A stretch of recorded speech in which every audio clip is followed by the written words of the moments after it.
రేపు జరిగే అసైన్ భూముల హక్కులకై జరిగే ఇందిరా పార్కు ధర్నా మహాధర్నా నువ్వు జయప్రదం చేయాల్సిందిగా అసైన్ భూముల యజమానులందరినీ కోరుతున్నాం.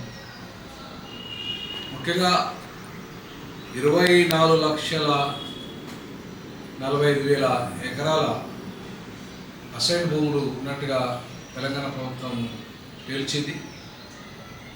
అందులో ఇంకా ఆన్లైన్లో కానివి 5,36,000 ఎకరాలు ఉన్నాయి. అంతకుముందు ధరణి వచ్చినప్పటికి కూడా ఈ 5 లక్షల ఎకరాల అసైన్ భూములను ఆన్లైన్లో చేయలేదు. అలాగే ఈ భూములకు యాజమాన్య హక్కులు కూడా కల్పించలేదు. గత ప్రభుత్వం కల్పించలేదు. ప్రస్తుత ప్రభుత్వం వచ్చి కూడా 1.5 year అయింది.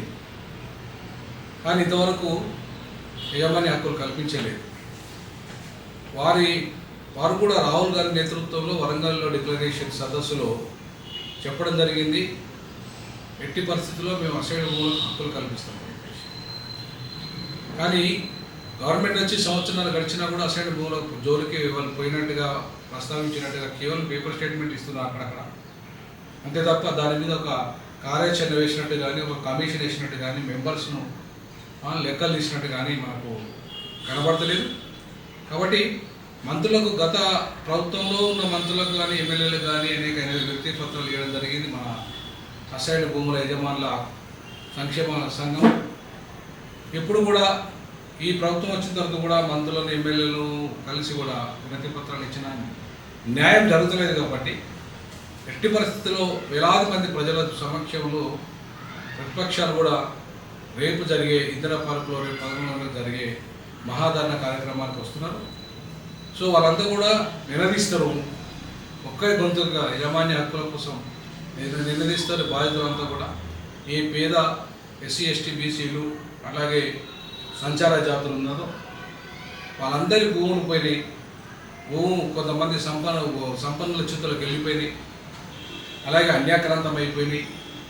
అలాగే పూలింగ్ పేరు మీద, ల్యాండ్ పూలింగ్ పేరు మీద ప్రభుత్వమే, గత ప్రభుత్వమే దాదాపు 10,000 ఎకరాల భూములను కొట్టేసింది.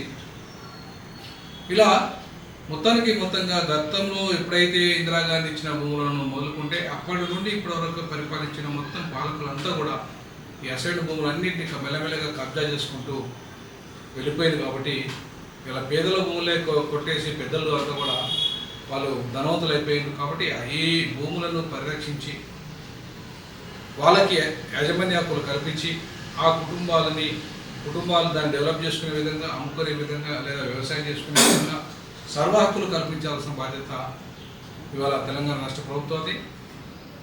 అదే కాకుండా గత 2022లో జగన్మోహన్ రెడ్డి ప్రభుత్వం కల్పించింది.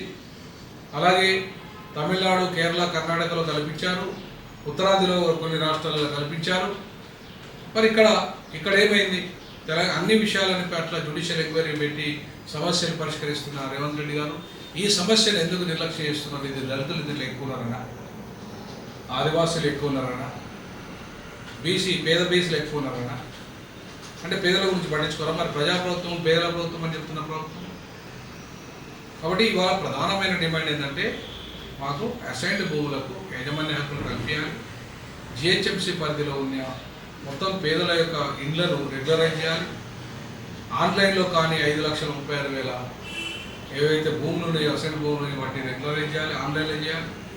అలాగే పూర్తిగా ఎవరైతే జిహెచ్ఎంసీ పరిధిలో ఇండ్లు వేసుకొని ఉన్నారో గత 20 ఏళ్ళు, 30 ఏళ్ళు, 50 ఏళ్ళ నుంచి కూడా ఉన్న వాళ్ళకి రెగ్యులరైజ్ చేయలేదు, ఇల్లు వేసుకున్నారు అంతా పేదల ఇళ్లకు. వాటన్నిటిని కూడా రెగ్యులరైజ్ చేయాలనే ఒక ప్రధానమైన 5 డిమాండ్లతో రేపు జరిగే మహాధర్నాకి విజయవంతం చేయాల్సిందిగా మొత్తం భూ యాజమాన్యాలను, అట్లాగే ప్రజాస్వామికవాదులను, అలాగే ప్రతిపక్ష పార్టీలను, అధికార పార్టీ వాళ్ళని కూడా పిలుస్తున్నాం. అధికార పార్టీ ఎమ్మెల్సీలు, ఎమ్మెల్యేలు కూడా వస్తానని చెప్పడం జరిగింది. ఖచ్చితంగా రేపటి కార్యక్రమాన్ని విజయవంతం చేయాల్సిందిగా మేము ప్రజలకు పిలిపిస్తున్నాం.